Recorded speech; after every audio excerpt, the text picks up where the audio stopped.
going on, ladies and gentlemen? Welcome on into the PWTorch Fireside Chat for Tuesday, November 29th, 2022. What's going on, folks? I'm Zack Heydorn, PWTorch Assistant Editor. Glad you're here with me today. Glad you pressed play on our show. And it is Tuesday afternoon, so it is NXT Preview Day right here on the Fireside Chat. Once again, thanks for being here. I appreciate it. If you're new to our YouTube channel, please click subscribe.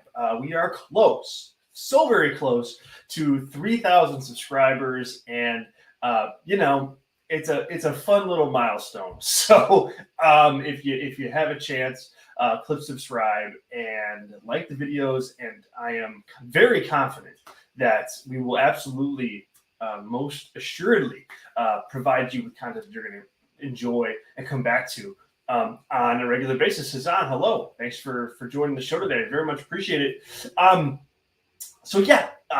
Yesterday we previewed Monday Night Raw here right on YouTube, and we're live every single day of the week on YouTube. Monday, Tuesday, Wednesday, Thursday, Friday.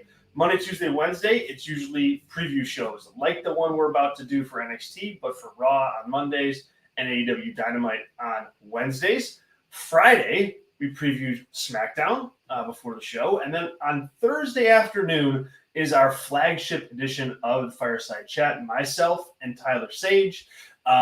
We just talk the news of the week. Maybe we preview a pay-per-view. We talk a lot of Dynamite, since Dynamite is the night before the show. But we also spend a lot of time talking WWE and current events, which there's been a lot of in 2022. So check that out if you haven't done so already. The channel is loaded with interviews. It's loaded with other content from other contributors of the Torch. Wade has a bunch of great stuff on there as well. So plenty of material on the Torch YouTube channel to keep you busy while you're on your computers, or you're supposed to be working at the office or at home, I guess, I should say. Okay, well, with that out of the way, let's go ahead and start talking about this week's episode of NXT. We are about almost 10 days out from the next NXT special, NXT Deadline, which is on December 10th. And the key kind of selling point and hook for that particular event is the new match concept outlined by Shawn Michaels a couple of weeks ago. And on this week's show, Shawn Michaels is going to be on the show once again, but there will be also other WWE Hall of Famers joining him. X-Pac, Road Dogg, Molly Holly, and Alundra Blaze. And they will reveal the competitors for that first-time match, the Iron Survivor Challenge, that is going to take place at NXT Deadline. And this match is, I have the rules pulled up next to me here. And like the fact that it's, let me see here, 1, 2, 3, 4, 5, 6, 7, 8. 8 bullet points long is, I don't know, like it's not, I wouldn't call it ideal because it does seem a little bit complicated. But also it's something new.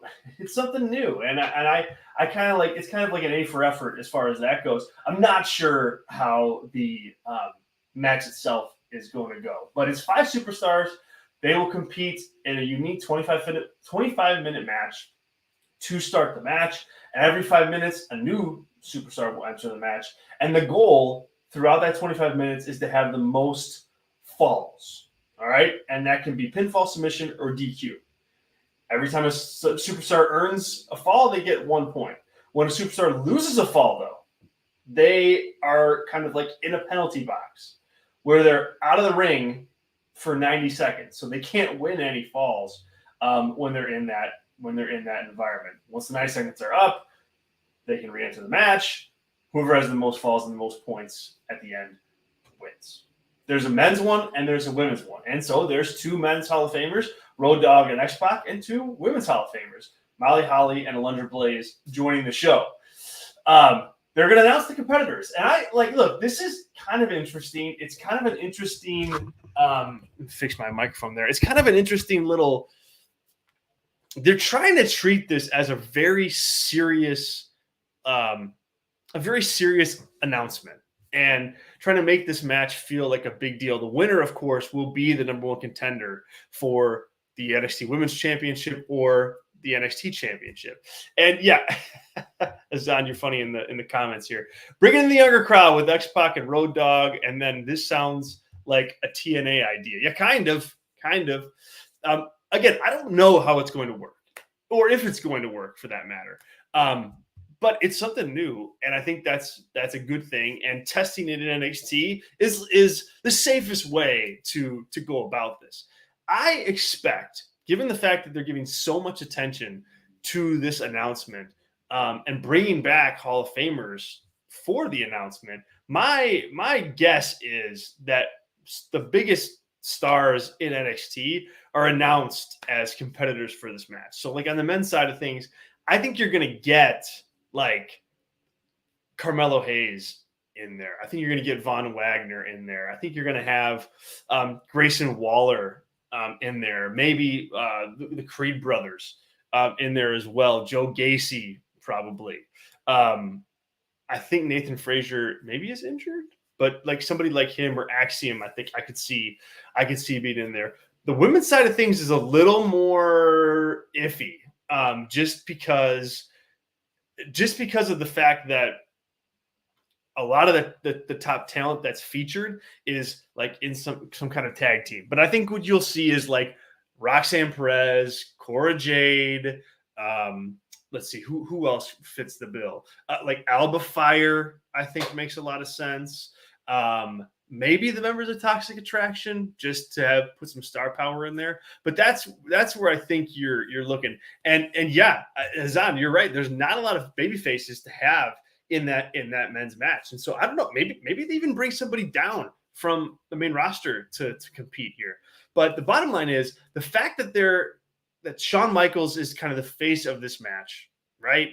And he's brought in Hall of Famers. Like, I think this is going to be a major deal on this show and feature top tier talent. Like, this isn't going to be like, the King of the Ring tournament from a handful of years ago, where it's like, yeah, it's the King of the Ring, but really like it's a mid-card deal. Like, that's not the vibe that I'm getting for what this will be like. And that's a good thing. We'll see how it goes, but I'm not sure that X-Pac and Road Dogg and Molly Holly or Lunger Blaze are going to move the needle at all in terms of ratings. I don't see that happening. But for those who are going to watch, Indy Hartwell is another one for as well as on good call. I don't think people will watch for these Hall of Famers in particular. Maybe Shawn Michaels, but even him, I don't think that he's a ratings juggernaut at this point in time. But their presence gives credibility to the match and the new match style and the new match kind of stipulation, and that's worth bringing them back for. Also on this show, we've got a couple of kind of like lower card things. Fallon Henley and Kiana James go one-on-one for the very first time. They've been embroiled in a dramatic feud over the Henley family bar, and Kiana James wanting to buy that bar and make an investment there, and Henley just not letting her. It's a bit of a childish story, if you ask me. But alas, it's a story nonetheless. And so these two will collide one-on-one. I don't like neither of these gimmicks for either of these women. I don't think have long-term staying power. Like the Kiana James stuff, like of being this businesswoman and kind of like an entrepreneur type badass character. It has potential, I think, from a character perspective. I don't think Kiana James has really played it all that great at all. Like I don't buy her in that role. to be completely frank. And she's new and she's green and she's got to show something in the ring. But I also think she needs to find a little bit of a tweak to that character. Because I think what we see now from her definitely has a ceiling, and it's so heavy on like the character side. Like, I'm playing this character, and I don't mean nothing wrong with playing a character, but this is like more of like the era of, okay, here's a dentist character at WWE, and here's a police officer character in WWE, and now here's a businesswoman character in NXT. Like, it screams that more than it does kind of layered, like a layered character of, you know, like a Roman Reigns or a Kevin Owens or you know, or Sami Zayn for that matter. Like, it just doesn't see, like, you know, it just doesn't have like that authenticity behind it. So I think it just is, it's a bit flat, to be completely frank. And then same thing with Fallon Henley. Like, she's learning, she's coming into her own. She's kind of around the Briggs, the Jensen tag team. That has diminishing returns, I think, because that tag team has been defined very much as mid card, and Fallon Henley is a bit of an afterthought even within that group. So, you know, this is a low card deal, and it's being treated that way. And in that vein, I think it can exist. But if Henley and James really are going to go somewhere and do something, they're going to have to find more depth to these characters other than just, hey, I'm going to, like, you know, dress up as a businesswoman. Like, there's got to be more to it than that. And it's very one note for both of them at this point in time. I think, based on reading the tea leaves on how WWE wants to use these women, it seems to me that Kiana James absolutely needs to get this victory. Like, Fallon Henley, like I said, is a background player for the Jensen Briggs tag team. And I think she's fine in that role, taking a loss here. And so, but Kiana James is like, that's her gimmick. Her gimmick is winning. Her gimmick is this ruthless businesswoman. Her gimmick is, you know, at all costs doing what she has to do to get what she wants. And if first feud out, she doesn't make good on that, boy, I mean, it really just shoots the gimmick right in the foot, right out of the gate. So I don't think you want to do that. So look for Kiana James to win this thing. Also, we have a in-ring return of Donovan Dijak. For the first time in a long time, we get to see Dijak back in the ring. And he's going to be taking on, let's see, so last week he made his return, and he just destroyed Wes Lee after Lee successfully defended his NXT North American Championship in against Carmelo Hayes. So Dijak is back. He kind of came across, I guess you could say, as a how can I put this most nicely? It's like a Teenage Mutant Ninja Turtle villain. That's what it looked like to me. He had the leather jacket. He had these like sleek sunglasses on that I think looked a bit too villainous, like cartoon villain, than it did like villain pro wrestler. At the same time, you know, it's first night out. He's got time to change the look. But the fact that he dropped the name T-Bar, thank goodness. He changed up his look, thank goodness. He doesn't have a mask, thank goodness. You know, maybe his value, he'll realize some value here. You know, some of his best days on the NXT roster were when Triple H was in charge. He had just a wonderful series of matches with Keith Lee. If you didn't see those, I would head to Peacock and track them down. There's some really good matches between those two. But now, you know, we're getting a match from him tonight. The opponent is not promoted, so this has squash written all over it, and I'm totally fine with that. I'm totally fine with Dijak like running through, even if it's like, you know, 4, 5, 6 opponents in squash-like fashion. Like, establish the guy. You know, establish him. Maybe you have him go. Maybe you have him go against Braun Breaker right away, or maybe you have him. You know, obviously Wes Lee is going to want retribution at some point for that attack that he got. But I think if you you could do more with him and get more mileage out of him if you just take your time and establish him step by step by step by step by step. That's what I'm expecting them to do. So yeah, this is a squash match. If Dijak is out there for any longer than 2 minutes, that's going to be that's a foolish mistake on the part of Paul Levesque and WWE. Sean, welcome. Glad you're here, man. Appreciate it. Also tonight we have Roxanne Perez against Indy Hartwell. The two of them have been feuding. We've seen a little bit of a grittier, edgier side of Indy Hartwell throughout the last couple weeks. I've liked that. I think her character as kind of a babyface with Loomis played itself out. I think it was kind of one note to begin with. But more so than that, like a gimmick like that just has a ceiling. Like it's not going to break through. And so I think Indy Hartwell really needed like a change like this to kind of find her voice again and find her spot again on NXT. And Roxanne Perez, I mean, look, she's going to be one of the faces of that division. Like at some point. And I don't think it's going to be all that long. In NXT for sure, sooner than later probably, but for sure on the main roster too. Like she has the potential to be like a baby face that Bayley wasn't on the main roster. That's what I think her ceiling is. I think she's really good on the mic. I think she's like genuine, which I think is important as a baby face. I think you could feel for her, and she can go in the ring.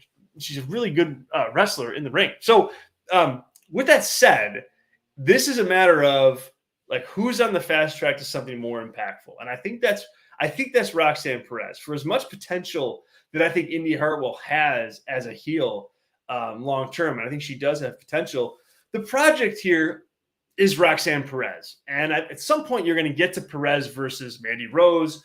My instinct tells me that that's when you do a title change. But you're not going to have Perez lose this match going into something like that. Even if it's 6 months down the road, that's not going to happen.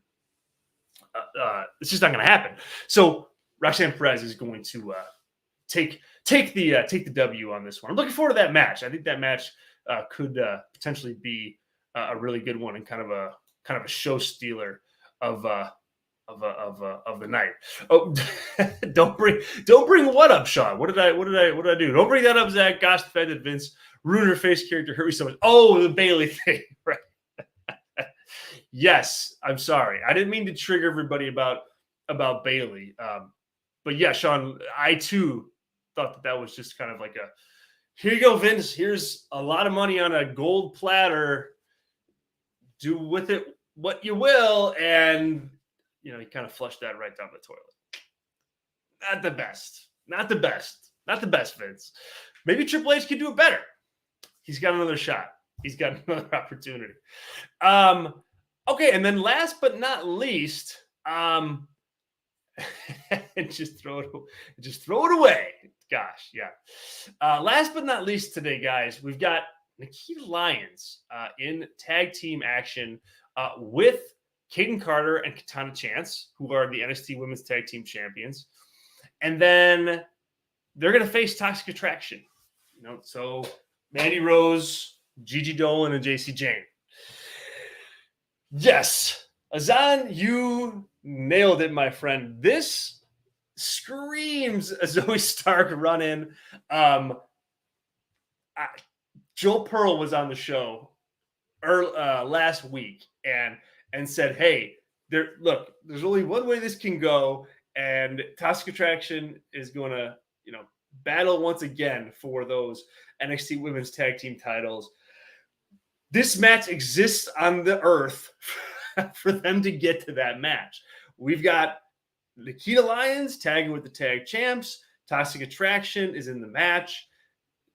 Zoe Stark, who turned on Nikita Lyons a handful of weeks ago, is going to interfere against Lyons, and then Toxic Attraction gets the pin on Lyons. They have another feather in their cap as to why they deserve a women's tag team title match, and then they go from there. If DraftKings allowed me to bet that scenario, I would. That's how confident I am in it. Nobody else run out and do that. I'm not saying you should. Kind of betting on pro wrestling is a little silly, folks, just in general. But I think you see Toxic Attraction go over just so that you can build to that match on the road. Sean thinks otherwise. I really think the faces have to go over. I really think Gigi and JC have to move up soon. The act is good, but getting a little stale. What do you guys think? I agree. I absolutely agree. I mean, they're ready for the main roster, and really the main roster could use them. I think at this point in time, there's a lot of depth there. You can have tag matches with a lot of people if you're Toxic Attraction. But I think to get there in a way that kind of leaves the women's division in good hands and it kind of allows Toxic Attraction to do some jobs on the way up. It's silly because it's all on the same show, but Triple H in particular has been known for kind of making talent do jobs on the way out. And so if you want that to happen, you got to get Toxic Attraction strong enough again to wrestle for those titles, have Carter and Chance beat them, and then go on. Someone's gonna have to beat Mandy Rose for the NXT Championship. So that's how she does the finish. But I think this is a means to that end, to be honest. I think you're gonna get to a Carter Chance versus Toxic Attraction match at Deadline, and then whatever happens then happens next. So that's the show this week. I think this is going to be a filler episode. I'm sure we're going to get something from Braun Breaker and Apollo Crews. I think that'll be a storyline that's addressed for sure, even if it's not promoted on the WWE website right now. That match I think is interesting. Breaker once again gets a talented opponent to work with across from him, and he's really got to make it work. I'm sure we'll get a follow-up to this, Reggie's new look in scripts. I don't know, Azan. It looked very, very cartoonish to me. Like remember all those years ago when they had like the WWE kids show where it would just be for kids and like they would wrestle, but people wouldn't. It's scripts, right? Isn't that what the new Reggie Act is called? Someone check me on that. I'm pretty sure that's what it's called. But let me know if I'm wrong. Just call it out here in the chat. A long time ago, they had a kids show where like you couldn't hit people in the head and you had to hit everybody below the shoulders. It did all these kind of crazy, weird rules to it. And I see this new Reggie character like in that environment. Like, I'm sorry. To me, Reggie is like a circus guy. I think he comes from Cirque du Soleil and he can do a lot of cool stuff, but it never felt to me like he was ever fighting anybody out there. Like when he was in matches, like he was just kind of jumping around, doing his cool moves, and that's it. And so regardless of what he looks like, and I think that in and of itself is just a little bit, just way too childish of a look. He doesn't bring it in the ring either, and that doesn't help things. So, yeah, I'm not a fan, and I don't think I really don't think it's going anywhere. I think it's almost like kind of dead in the water at this point in time. It didn't seem to have any momentum when it debuted, and so I expected to have him even less so moving forward here. All right, guys. Well, we'll call it a day right there.